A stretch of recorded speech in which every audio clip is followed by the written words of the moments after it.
Salut les amis, c'est Sylvain, comment allez-vous? Bien, j'espère que votre semaine commence super bien et que vous êtes prêts pour justement la vivre de la façon la plus positive possible. Allez, on se connecte à son intuition pour découvrir aujourd'hui quelles seront les énergies du mardi 12 septembre 2023, un mardi que je vous souhaite riche en bonnes nouvelles. Allez, quelle sera l'énergie principale pour vous? Connectez-vous à votre intuition, choisissez entre la carte numéro 1, la 2 ou la 3 et vous découvrirez dans quelques instants quelle sera justement cette fameuse énergie principale dont je vous parle depuis le début de cette vidéo. N'hésitez pas à me dire dans les commentaires quelle carte vous avez choisi. Moi, mon intuition me dirige vers la carte numéro 2 et j'ai hâte de découvrir tout cela avec vous dans 3, 2, 1. Et voici les cartes à présent retournées. Et si vous avez choisi la carte numéro 1, le 8 de Pentacle vous explique qu'aujourd'hui vous êtes studieux, vous êtes minutieux, vous faites attention aux détails. Rien ne vous échappe. C'est une journée au cours de laquelle vous allez être très concentré et vous aurez à cœur de faire les choses bien du début à la fin sans beaucoup de divertissement. Vous pourriez même apprendre certaines choses, parfaire certaines compétences, vous entraîner à quelque chose et vous améliorer au niveau de l'artisanat, au niveau de ce que vous pouvez créer, au niveau du matériel du financier également. Il y a des améliorations. Bref, vous êtes au détail, vous êtes aux aguets et ça vous réussit.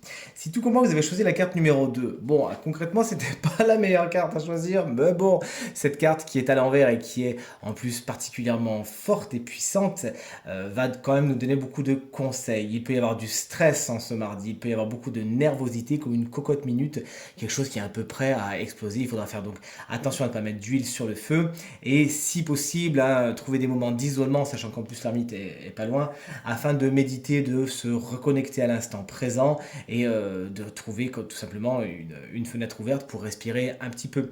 Quelque chose peut tomber en ruine, peut s'abîmer, peut se casser, ça peut être la fin de quelque chose. Et la carte étant à l'envers, elle explique que vous pourriez avoir du mal à accepter justement. Il faudra juste vous rendre compte pour accepter la chose, justement, et c'est le conseil de cette carte, que les bases de toute façon n'étaient pas spécialement saines ni solides et que de toute façon c'était un peu couru d'avance que ça allait se casser la figure. Acceptez-le, servez-vous donc des expériences apprises par tout cela par le côté donc détruit de la chose et reconstruisez ailleurs plus fort. Hein. C'est assez imprévu, assez bouleversant l'énergie de cette carte, mais je sais que vous en ferez quelque chose de très positif. En tout cas, c'est tout ce que je vous souhaite. L'énergie numéro 3, si vous l'avez choisie, est une énergie beaucoup plus douce. C'est l'énergie de l'ermite, comme vous le voyez, qui vous annonce une journée au cours de laquelle les choses sont zen, sont calmes. Vous pouvez même être un petit peu seul, isolé, loin des autres, mais pas dans un mauvais sens, hein, quoi qu'il en soit, plus dans un sens où vous avez besoin de vous retrouver avec vous-même, de faire le point, de réfléchir. C'est une carte qui va nous parler d'introspection. Vous avez besoin de vous mettre un petit peu dans votre coin pour regarder les choses, les reconsidérer et voir quelle direction vous avez envie de prendre. Prenez ce temps justement aujourd'hui, ça vous sera très bénéfique. Tirage terminé. J'espère qu'il bénéficiera à un maximum d'entre vous, qui vous permettra de passer la journée la plus positive possible. Si vous souhaitez une consultation privée, vous trouverez toutes les informations pour me joindre dans la barre de description de cette vidéo. Elle s'affiche également au bas de votre écran. Le numéro de téléphone, quant à lui, il est tout en haut. Je vous remercie infiniment pour vos partages, vos encouragements, tous vos commentaires qui me vont droit au cœur, votre fidélité qui vraiment m'honore. Merci infiniment. Pensez bien à regarder le tirage de la semaine. De mon côté, je vous embrasse très fort et je vous dis à très vite. Salut!